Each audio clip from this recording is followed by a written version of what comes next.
Nous pouvons effectivement le dire, notre Seigneur a aimé tout le monde. Il s'est donné pour nous, il a sacrifié sa vie pour nous sauver. Et maintenant, la question qui nous est posée est de savoir si nous aussi nous l'aimons de tout notre cœur. Si nous l'aimons, sa parole dit, « Si vous m'aimez, vous garderez ma parole. » Amen. Et c'est de ça qu'il s'agit. Que Dieu nous accorde la grâce de ne pas seulement en parler, de ne pas seulement le chanter, mais de faire ce qu'il nous a commandé dans sa parole. Avant de prier, lisons ensemble le psaume 146. Psaume 146, ça commence par un Alléluia. Verset 1. Alléluia, loue le Seigneur mon âme. Verset 2. Je louerai le Seigneur tant que je vivrai. Je chanterai des louanges à mon Dieu tant que j'existerai. Verset 3. Ne mettez pas votre confiance dans les princes, dans les hommes qui ne peuvent pas aider. Quand leur souffle s'arrête, ils retournent à la poussière. Le même jour, leurs plans périssent. Oh, comme ce psalmiste parle à point ici. Et nous savons bien que c'est vrai. Et maintenant, il est dit au verset 5, « Heureux celui qui a pour secours le Dieu de Jacob, qui trouve son refuge dans le Seigneur, son Dieu. » Verset 6. « En lui qui a fait les cieux et la terre, la mer et tout ce qui s'y trouve, qui garde éternellement sa fidélité, qui rend justice aux opprimés, qui donne le pain aux affamés. Le Seigneur délivre les captifs, le Seigneur rend la vue aux aveugles, le Seigneur redresse ceux qui sont courbés, le Seigneur aime les justes. Le Seigneur protège l'étranger, il soutient l'orphelin et la veuve, mais il renverse la voie des méchants. Verset 10. Le Seigneur sera roi éternellement. Ton Dieu, ô Sion, en tout temps. Alléluia. Ça, c'est un psaume glorieux. C'est un psaume magnifique. Il est dit, heureux est tout homme qui place son espérance dans le Seigneur, car nous savons qu'il n'y a pas d'autre espérance, mais que lui seul est la véritable espérance, la véritable paix, le véritable bonheur et le véritable salut. Et ainsi, ce soir encore, nous sommes reconnaissants de pouvoir être ici pour adorer. Levons-nous et adorons ensemble. Frère Franck, fidèle Seigneur, nous te remercions de tout cœur pour le privilège que tu nous as accordé d'entrer dans ta présence et de t'offrir la louange à toi, le seul digne. Tu as pris le livre dans tes mains, tu as brisé les sceaux, tu as révélé les mystères. Nous le croyons. Nous savons même quand cela s'est produit, en mars 1963. Mon Dieu, si les incrédules entendaient cela, ils penseraient que nous avons perdu la raison. Mais pourtant, nous te remercions pour un tel grand privilège, car ton peuple a part à ce que tu fais. Nous ne prêchons pas passant à côté de toi, ô Seigneur. Nous ne chantons pas passant à côté de toi. Oui, nous avons fait l'expérience que tu es fidèle, que tu tiens ta parole. Et quand tout s'écroule, tu demeures notre assurance. Amen. Nous te disons merci ce soir au Golgotha. Ô Seigneur, quand notre frère a lu la parole, alors leurs plans périssent. Fidèle Seigneur, quand tu as rendu l'Esprit, ton plan s'est réalisé. Ô Dieu, comme tu es grand, comme tes œuvres et tes voies avec ton peuple sont merveilleuses. Fais-nous connaître tes voies avec nous en ces jours. Nous te confions tous ceux qui nous sont chers. Seigneur, tu connais les tiens. Et nous n'avons qu'une seule demande. Viens à ce qui te revient de droit et achève ton œuvre pour le jour de ton glorieux retour. Toi seul sais tout ce que ça implique. Nous sommes à ta disposition. Que ton précieux sang nous couvre tous. Que ta parole soit notre guide et une lumière sur notre sentier, et que ton esprit nous conduise véritablement. Ô Seigneur, nous avons beaucoup de prières dans notre cœur ce soir. Pour les malades, pour ceux qui sont faibles, pour ceux qui sont fatigués et chargés. Je pense en particulier à la sœur qui a appelé tôt ce matin, qui n'est plus venue depuis des années. Sois miséricordieux envers elle, Seigneur, et touche-la. Grand Dieu, tout passe devant toi, même les souffrances terrestres, même la maladie. Elle ne vient pas de toi, mais elle passe devant toi avant de nous atteindre. Nous pensons à tous ceux qui ont entendu ta parole en ce lieu. Nous ne pouvons pas faire autrement. Nous les remettons entre tes mains. Nous nous abandonnons sur ton autel et prions pour tous de la même manière. Personne n'est meilleur ou pire que l'autre. Personne n'est en désavantage ni en avantage. Toi seul, tu es Dieu, et toi seul, tu peux aider. Comme tu nous as révélé ta parole, révèle-nous ta puissance qui accompagne ta parole. Et que le temps de la parole parlée puisse venir, afin que nous ne nous ridiculisions pas et ne déshonorons pas ton nom, mais que tu arrives à ce qui te revient de droit, et c'est ce à quoi j'aspire. Seigneur, je voudrais pouvoir assister à la répétition des actes des apôtres, que la fin soit semblable au commencement. Nous sommes ici aujourd'hui pour prier. C'est pourquoi nous le faisons. Dieu Tout-Puissant. Et parce que tu exauces les prières, nous venons aussi à toi. Nous ne sommes pas ici pour transmettre des connaissances.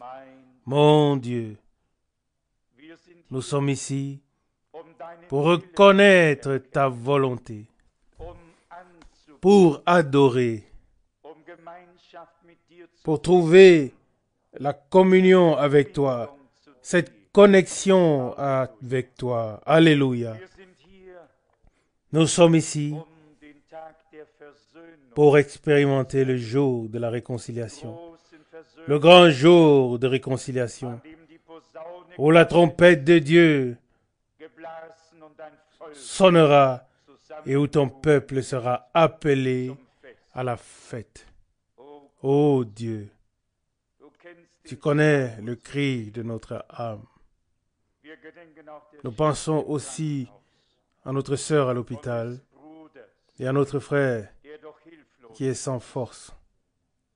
Mon Dieu, que ta miséricorde se manifeste et que ta bonté et ta compassion soient révélées. Et si c'est à cause de notre incrédulité, alors condamne l'incrédulité, mais pas ceux qui sont affligés. Ô Seigneur, tu n'es pas venu pour condamner les pécheurs, mais le péché.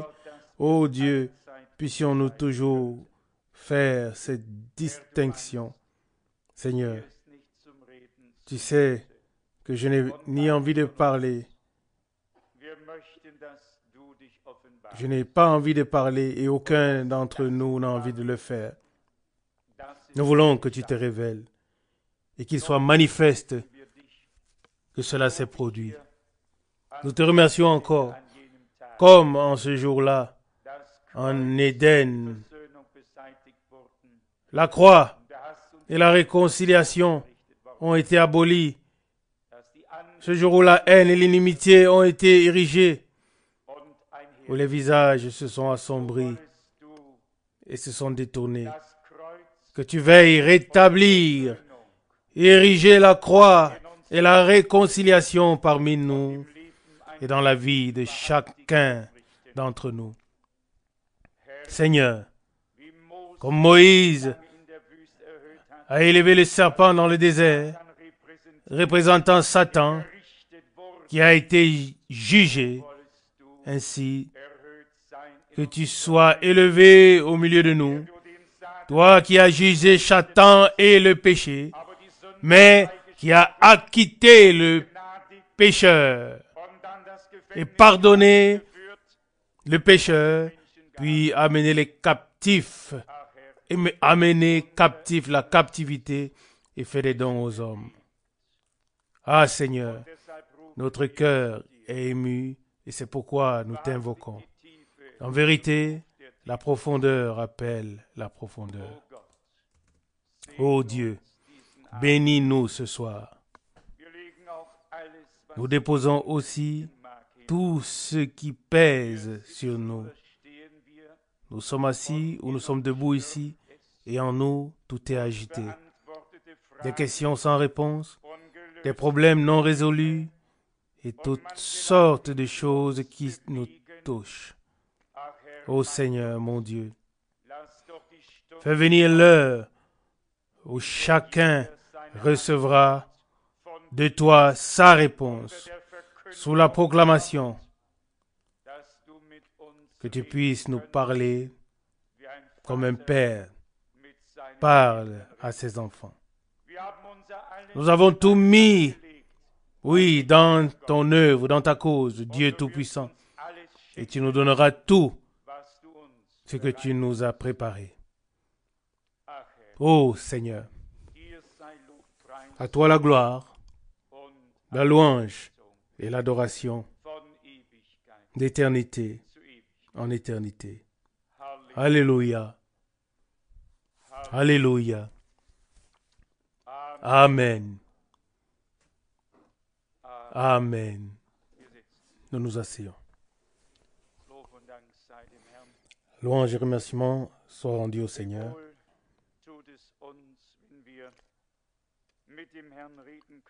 Comme il est bon de pouvoir parler avec le Seigneur comme un ami parle à son ami.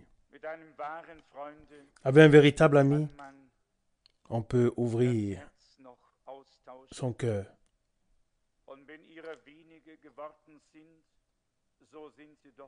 Et même s'ils sont peu nombreux, les amis, les véritables amis, ils sont là. Et il en va de même pour tous les frères et toutes les sœurs. Et Dieu arrivera à ce qui lui revient de droit, malgré tout ce qui peut se passer sur la terre. Et nous savons que notre foi n'est pas en l'air. Elle est fondée sur le roc ancré dans la parole de Dieu. Et celui qui ne peut pas croire Dieu, qui peut-il ou qui veut-il croire? Nous ne croyons pas en nous-mêmes, mais nous croyons en Dieu. Nous ne croyons pas des promesses vides. Nous croyons sa parole et ses promesses. Croire Dieu, c'est croire en ce qu'il a promis. Nous sommes reconnaissants de pouvoir être ici ce soir. Reconnaissants pour vous tous. Peut-être cela nous fera du bien de le dire aussi d'ici devant. Nous sommes reconnaissants pour chaque frère et pour chaque sœur. Et nous nous réjouissons lorsque vous vous portez bien. Et nous sommes tristes lorsque vous vous portez mal. C'est ainsi pour nous tous. Parce que nous sommes unis dans l'amour de Dieu. Je vous donne un exemple terrestre. Lorsque j'ai appris que nos bien-aimés frères nos bien-aimés ont ouvert un restaurant, où est-ce que c'est? À Duisbourg, à Mülheim? Je ne sais plus exactement. Mais je me suis simplement réjoui. Je me suis réjoui intérieurement. C'est le frère de Palerme et la sœur de la Suède. Je crois que c'est le frère Nino et la sœur Margrethe, n'est-ce pas? Ce sont bien vos noms. Je me suis réjoui sincèrement. Je ne peux le dire à personne. Vous pouvez tous le ressentir. Et je pense particulièrement aux personnes qui ont immigré en Allemagne et qui ont des difficultés avec l'administration, avec tout. Puis elles viennent pour écouter la parole. Puis il y a encore un Allemand qui prêche. D'autres Allemands qui sont dans les administrations. Amen. D'autres Allemands qui sont dans les administrations, qui sait comment ils les traitent. Puis il y a un combat dans leur cœur. Alors on se réjouit d'autant plus quand tout va bien pour eux. Que Dieu vous bénisse, que Dieu vous bénisse, que Dieu bénisse tout le monde. Si je le pouvais, je créerais encore une entreprise demain. Oui, bien sûr. Les croyants doivent garder les pieds sur terre jusqu'à ce que le Seigneur vienne. La plupart se mettent déjà sur un tremplin et pensent qu'ils vont monter. Et quand ils sautent, ils sont de nouveau en bas. Heureux ceux qui peuvent travailler. Travailler jusqu'à ce que je vienne, dit le Seigneur. Restez sobres, persévérez dans la prière. Toute impudicité, toute débauche et tout ce qui s'y rapporte sont une folie aux yeux de Dieu. Et oui, à un moment donné, aussi aux yeux des hommes. J'ai certainement transmis les salutations de Finlande, de Lyon et maintenant aussi de Zurich. Nous nous sommes réjouis dimanche dernier. Chaque fois que Dieu nous donne une parole merveilleuse, oui, toute parole est merveilleuse, mais parfois, il la rend encore un peu plus grande, un peu plus importante, et met encore un peu plus de valeur. Et alors, nous nous réjouissons d'autant plus de ce qu'il vienne à ce qui lui revient. Nous avons une foi illimitée en lui. Celui qui n'a rien dit ici depuis longtemps, c'est frère Vinsky. As-tu quelques paroles qui brûlent en toi? Pas seulement que tu dois dire, mais qui brûlent vraiment en toi. Si oui, alors viens. Quel merveilleux témoignage de la grâce de Dieu. Je suis convaincu que Dieu a fait plus dans de nombreux cœurs que ce qui est parfois visible extérieurement. Et quand Paul dit, nous portons ce trésor céleste dans des vases de terre, alors c'est vrai. Je l'ai dit récemment ici, les vases peuvent être d'argile, mais ce qui importe, c'est qu'ils soient remplis de trésors. On pourrait avoir un vase en or, mais s'il ne contient rien de valeur, à quoi sert-il? Oui, simplement des vases, saint maître, mais remplis de ta puissance. Amen. 2 ou 3 pensées me sont venues à l'esprit. L'une vient d'Amos chapitre 3, verset 3. Deux hommes marchent-ils ensemble sans s'être accordés? Et c'est une pensée tout à fait merveilleuse.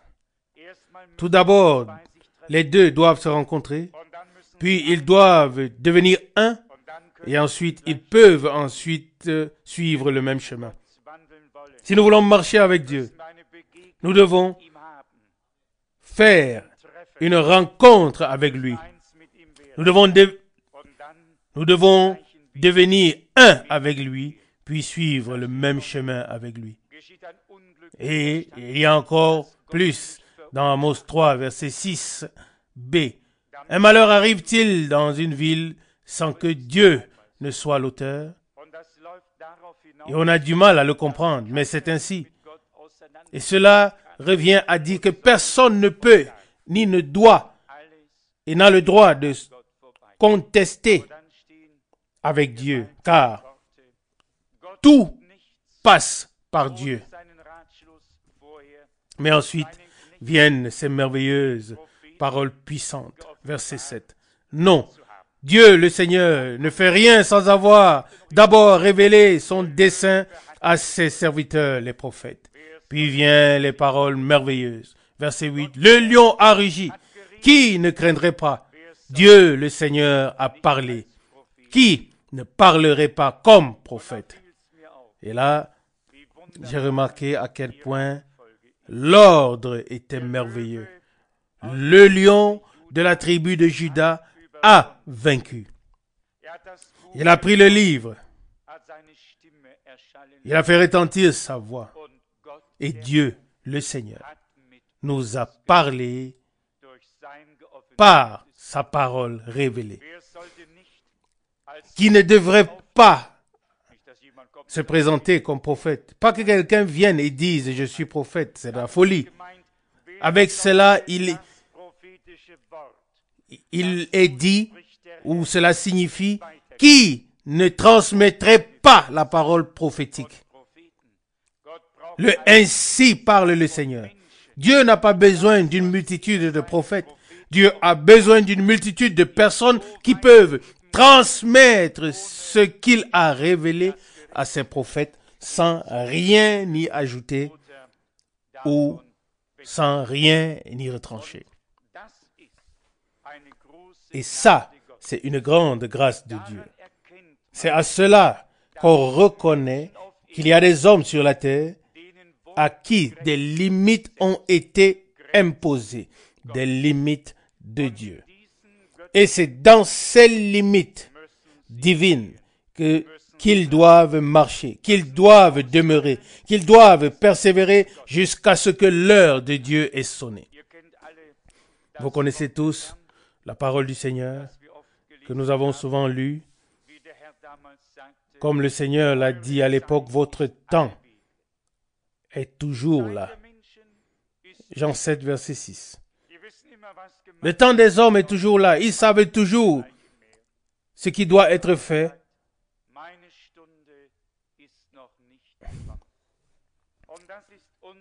Ils savent où sont les lacunes et ainsi de suite. Mais le Seigneur dit, mon heure n'est pas encore venue.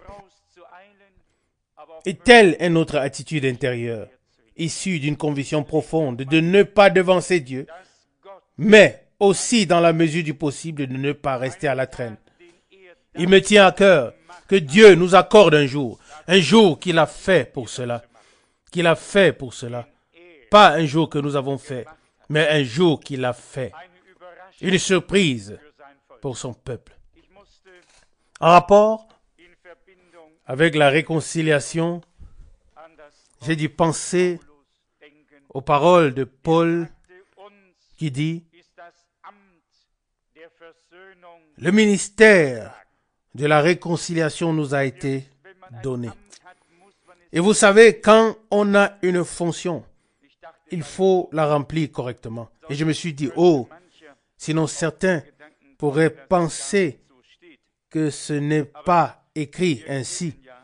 Mais nous connaissons suffisamment bien la Bible pour savoir que c'est bien ce qui est écrit. Alors, regardons où est-ce que ça se trouve. Je crois que le passage principal se trouve dans 2 Corinthiens 5. Il est dit ici à partir du verset 18, 2 Corinthiens 5, verset 18, « Mais tout cela vient de Dieu, ou tout cela est l'œuvre de Dieu, en allemand, qui nous a réconciliés avec lui par Christ et nous a donné le ministère de la réconciliation. »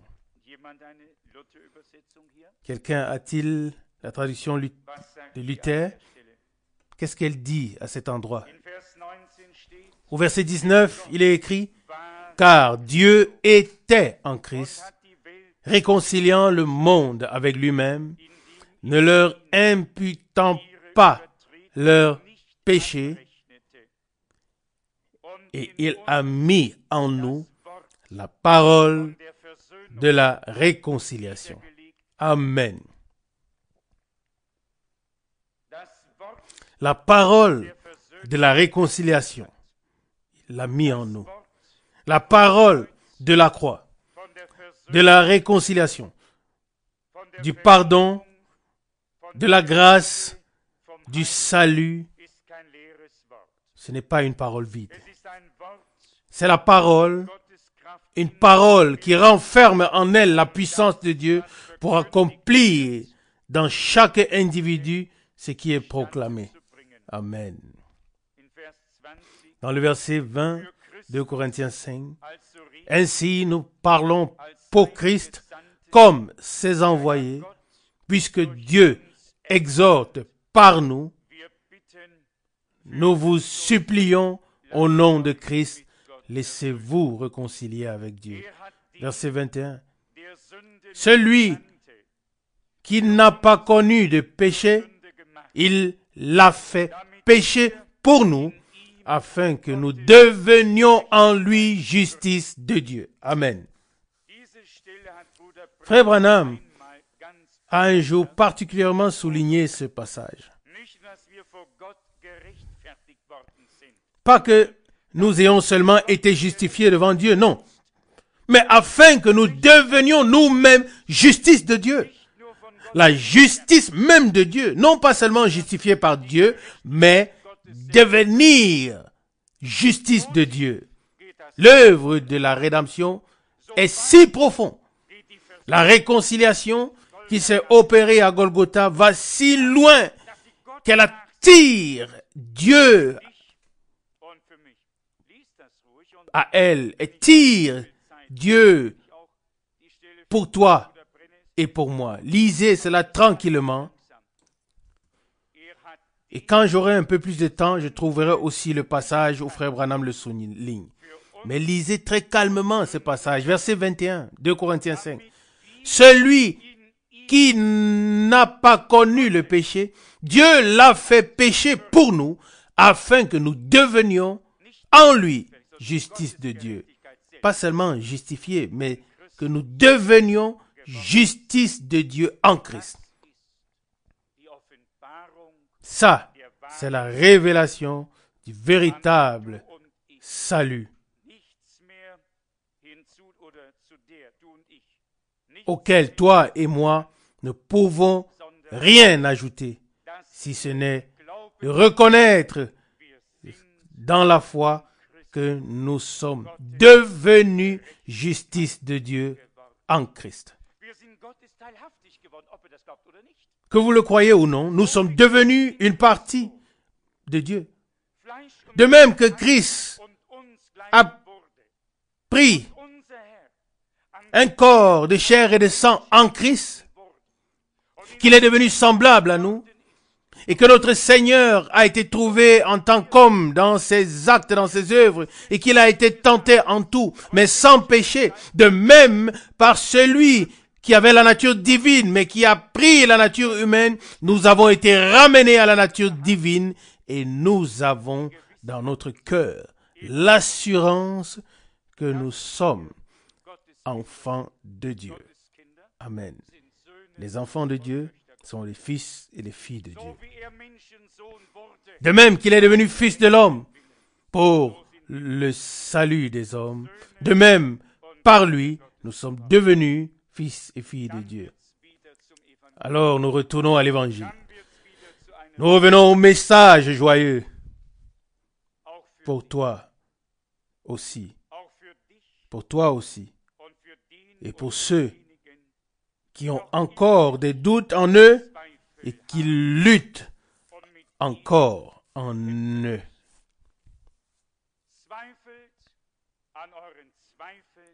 Ne doutez pas, ou bien doutez de vos doutes, mais ne doutez pas de Dieu et de sa parole. De même que Dieu était en Christ et a réconcilié le monde avec lui-même, il n'a pas tenu compte de nos fautes, mais nous a pardonné et nous a réconciliés avec lui-même et nous a donné le ministère de la réconciliation. À un moment, le mot réconciliation universelle a été mentionné. Ma mémoire n'est plus comme elle était il y a 20 ans, mais j'ai beaucoup aimé ce mot, ou bien ce terme, réconciliation universelle, mais pas dans le contexte où certaines confessions religieuses voient la réconciliation éternelle. Et dans cela, le salut du diable. Je n'ai jamais cru à une telle réconciliation universelle et je n'y croirai jamais. Quand j'entends encore résonner dans mes oreilles l'expression réconciliation universelle, je crois que le Tout-Puissant doit et va permettre une réconciliation entre tous ses enfants comme cela s'est produit à Golgotha. Ne serait-ce pas merveilleux? En tout cas, cela me ferait bien. Et cela ferait du bien à chacun, à tout le monde. À quoi servirait tout le reste? Comme Paul l'écrit, l'hostilité, les querelles, la jalousie et autres choses semblables. Non. Nous devons maintenant nous familiariser avec l'idée que Dieu veut aller de l'avant avec nous. Et quand je dis nous, je ne parle pas seulement de ceux qui viennent ici au service, mais je parle de nous comme son peuple. Mais pour le bien de l'ordre divin, il faut aussi rappeler que dans le royaume de Dieu, tout doit se passer comme le Seigneur le veut. Que chacun ne peut pas faire ce qu'il veut et quand il veut et où il veut, mais que Dieu établit dans l'Église afin de révéler, de manifester son harmonie en tous et à travers tous. Tout comme autrefois, lorsqu'il a pris l'esprit de Moïse, il le mit sur les 70, nombre 11. Le même esprit était donné à chacun pour la même œuvre. Peu importe ce que chacun d'eux faisait, il le faisait dans le même esprit. Quand le même esprit de Dieu qui reposait sur Christ, le même esprit de Dieu qui était sur tous les prophètes et sur tous les apôtres et reposait sans aucun doute sur frère Branham en nos jours dans une grande mesure.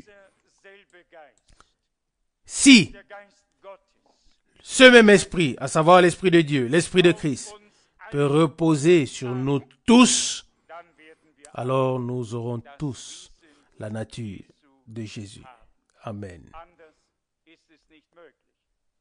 Il n'est pas possible que ce soit autrement. On ne peut pas cueillir des raisins sur des épines. C'est impossible. Et d'une même source, on ne peut pas tirer une eau douce et une eau amère. Je pense ici à la source dont parlait notre Seigneur lorsqu'il évoquait l'Esprit qui allait venir sur tous ceux qui croiraient en lui. Et il a dit, l'eau que je vous donnerai deviendrait en vous une source qui jaillit dans la vie éternelle.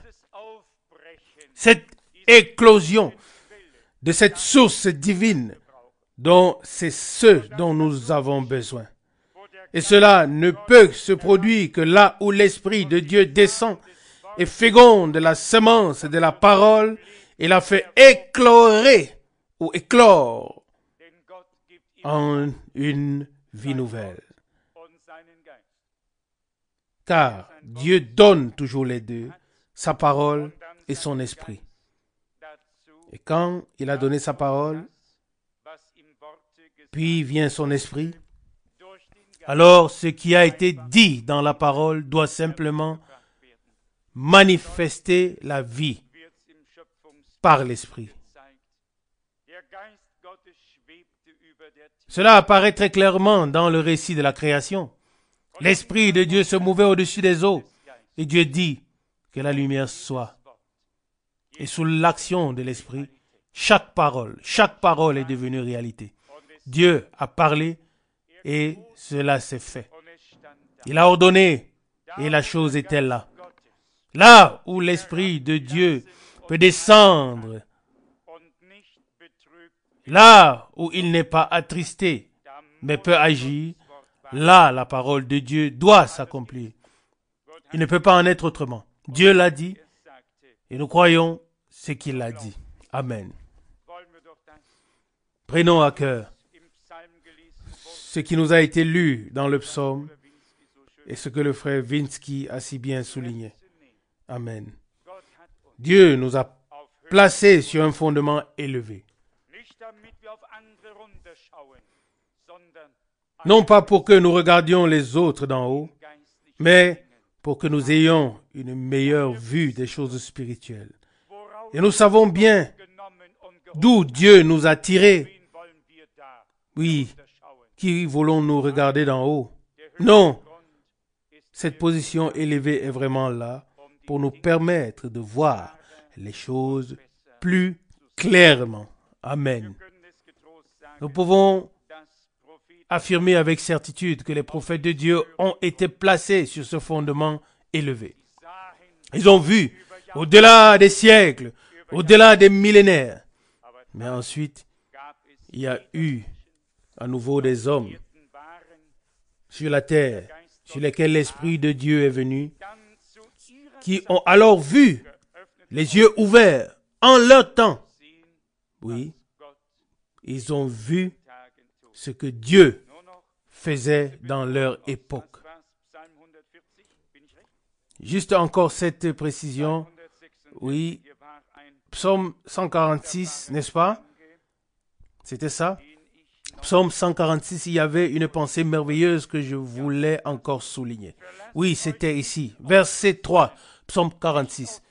Ne mettez pas votre confiance dans les princes, dans les hommes qui ne peuvent pas aider. Verset 4. Quand leur souffle s'arrête, ils retournent à la poussière. Le même jour, leurs plans périssent. Le même jour, terminé. Le même jour, fini. Tout est fini. Les grands projets que quelqu'un avait, oui, sont terminés, finis à l'instant où il rend son dernier souffle. Comme je l'ai déjà dit dans ma prière, lorsque notre Seigneur a rendu l'Esprit, le grand plan de Dieu est devenu réalité. Le plan de Dieu n'était pas terminé, mais c'est là que le plan de Dieu a débuté dans sa réalisation.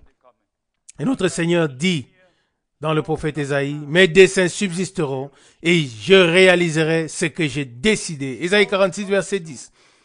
Et Dieu en est capable. Je suis convaincu que Dieu apparaîtra, se manifestera à la fin des temps et qu'il sera glorifié parmi son peuple. Et je crois que nous y aurons notre part. Le plan de Dieu s'accomplira. Et nous voulons être intégrés dans ce plan de Dieu pour la fin des temps. Le Seigneur délivre les captifs, comme nous lisons ici au verset 7, qui rend justice aux opprimés et donne du pain aux affamés. Le Seigneur délivre les captifs. Notre espérance est en lui. Notre espérance est dans le Seigneur, notre Dieu, en lui qui a fait les ciels et la terre, la mer et tout ce qui s'y trouve. Il est fidèle à jamais. Quand il dit « Je t'ai aimé d'un amour éternel », alors c'est vrai, Jérémie 33, verset 1. Alors c'est vrai hier, aujourd'hui, demain et pour l'éternité. Tout ce que Dieu dit est oui et amen. C'est vrai. Nous n'avons absolument aucune raison de désespérer. Tout au contraire, nous avons des raisons de nous réjouir. La joie ne doit pas forcément être exubérante. Et nous ne voulons pas de joie fabriquée. Nous ne voulons pas une lumière artificielle, une chaleur artificielle. Nous ne voulons pas une atmosphère artificielle. Nous ne voulons pas non plus rester muets. Mais nous sommes ici pour ouvrir nos bouches et rendre au Seigneur notre gratitude pour ce qu'il a fait en nous. Je crois que c'est le cantique numéro 7. On pourrait le chanter chaque fois. Seigneur, tu as fait de grandes choses pour nous ici. Nous te louons et nous t'adorons. Permettez-moi d'ajouter une dernière pensée. Si un homme n'est pas dans le vrai, il sera toujours convaincu d'avoir raison. Et si quelqu'un est dans le vrai, mais qu'il a des difficultés, alors l'ennemi reviendra sans cesse lui dire, tu n'es pas vraiment croyant. As-tu vraiment expérimenté la conversion? Qu'est-ce qui ne va pas avec toi? Chaque fois que l'ennemi vient avec tous ses doutes, ses attaques, alors remerciez Dieu que ce soit ainsi. Car s'il n'avait aucune raison de le faire, il ne le ferait pas. Il laisse tranquille les personnes qui lui appartiennent. Là, il dirige tout. Non, là où il veut semer la tentation et le doute et détruire presque notre foi, Dieu a déjà agi et Dieu agira encore davantage là.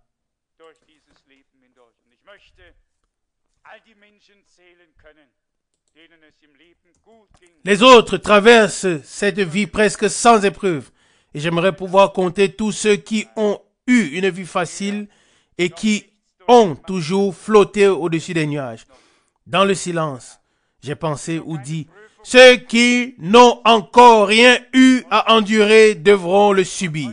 Ceux qui n'ont encore subi aucune épreuve, ils auront des épreuves. Et c'est ainsi. Si l'on posait la question aujourd'hui, après de nombreuses années, on répondrait que c'est ainsi que les choses se sont passées. Mais remercié soit le Seigneur pour toutes ces épreuves. Rendons grâce au Seigneur pour tout. Cela est pour notre bien, car il nous a aimés et nous pouvons l'aimer. Aujourd'hui encore, nous nous tenons sur un fondement élevé. Il nous a placés sur ce fondement des apôtres et des prophètes avec Jésus lui-même comme pierre angulaire. Amen. Quel privilège de vivre dans cette génération. Quel privilège d'avoir reconnu la volonté de Dieu. Oui, d'avoir reconnu Dieu et d'avoir vraiment reçu la révélation de Jésus-Christ. Quel privilège d'avoir écouté les mystères de Dieu. Quel privilège de pouvoir croire maintenant comme l'Écriture l'a dit. Et il en restera ainsi avec l'aide de Dieu jusqu'à la fin. Celui à qui Dieu fait grâce croira jusqu'à la fin, comme dit l'Écriture. Et c'est pourquoi personne ne doit m'en vouloir si je ne crois rien de ce qui est dit ou fait de telle ou telle manière depuis le départ de Frère Branham. Non. S'il est écrit, au jour de la voix du 7e ange, quand il sonnera de la trompette, le mystère de Dieu sera accompli. Apocalypse 10, verset 7. Alors cela vaut pour moi comme pour toute autre parole. Je dois croire conformément aux Écritures. Et si je me contente de revendiquer cela sans le faire, alors je me trompe moi-même. Croyons en tout point, comme le disent les Écritures, et Dieu sera avec nous. Amen. Levons-nous et nous allons prier par des prières brèves, s'il vous plaît. Père Céleste, nous te remercions de tout cœur de pouvoir nous tenir devant ta sainte face, et cela grâce à Golgotha. Amen. Fidèle Seigneur, il y a eu une rencontre avec toi, ô Dieu. Tu étais en Christ et nous étions en Christ. Et là, il y a eu la rencontre à la croix et je t'en remercie. Et depuis lors, nous marchons ensemble. Avant cela, nous étions sur notre chemin et depuis lors, nous pouvons marcher sur ton chemin. Dieu Tout-Puissant, qui peut le comprendre? Tu as porté notre honte, nos péchés. Tu as pris sur toi la malédiction et tu as été couronné d'épines et d'insultes. Amen. Oh Seigneur. Seigneur, cela a eu lieu pour nous, à cause de nous. Oui, tu as été fait péché et malédiction, car maudit est quiconque est pendu au bois. Oh mon Dieu. Et à Golgotha, un nouveau chemin a commencé, une nouvelle vie pour, alléluia, pour les réconcilier. Bien-aimé Seigneur, accorde-moi un seul souhait, que je puisse conduire tous les rachetés vers toi, le Rédempteur, afin qu'ils puissent pénétrer et arriver sous la croix, afin que tu puisses te glorifier. Alléluia. Seigneur, je te remercie. C'est si merveilleux, si glorieux, et nous pouvons en être témoins. Il y aurait beaucoup de choses à dire. Tu t'es révélé à nous. Tu nous as fait connaître ta parole et ta volonté. Prends-nous maintenant, bien-aimé Seigneur, afin que nous marchions au même pas avec toi, en accord avec toi, ô Dieu, comme notre chère sœur a prié, la vie de ta vie, la parole de ta parole. Amen. De Dieu seul, Dieu, et ce qui est divin peut sortir. Alléluia. Chaque semence produit selon son espèce. Il deviendra évident lors de ton retour que nous serons transformés à ton image et que nous pourrons être semblables à toi. Sois remercié pour ton sang versé. Sois remercié pour ta parole. Sois remercié pour ton esprit. Je te prie encore une fois pour toutes les détresses. Je te prie de donner à tes serviteurs le ministère de réconciliation afin que nous accomplissions notre fonction et tout ce qui en fait partie. Que les pécheurs soient sauvés, que les malades soient guéris, que les opprimés et les possédés soient délivrés. Donne-nous le don de la révélation. Donne-nous le don du discernement. Oh, accorde-nous la grâce d'accomplir, oui, la totalité du service pour la gloire et l'honneur de ton nom. Sois remercié de ce que nous pouvons nous tenir sur des fondements élevés. Seigneur, je me sens bien en toi. Alléluia. Tu es proche de nous. Tu es présent. Ah, tout est une réalité divine. Glorifie ton glorieux nom. Comme nous l'avons prié. Bénis ce week-end. Nous venons ici chaque fois vides, mais nous voulons être remplis par toi. Adoration et gloire à toi. Bénis aussi notre frère de Palerme. Bénis tout le monde. Oh mon Dieu, rends-nous notre premier amour, Seigneur. Rends-nous tout ce qui a été perdu toutes ces années. Ô Dieu, nous te rendons grâce, nous te remercions pour cela, au nom de Jésus. Amen. Amen.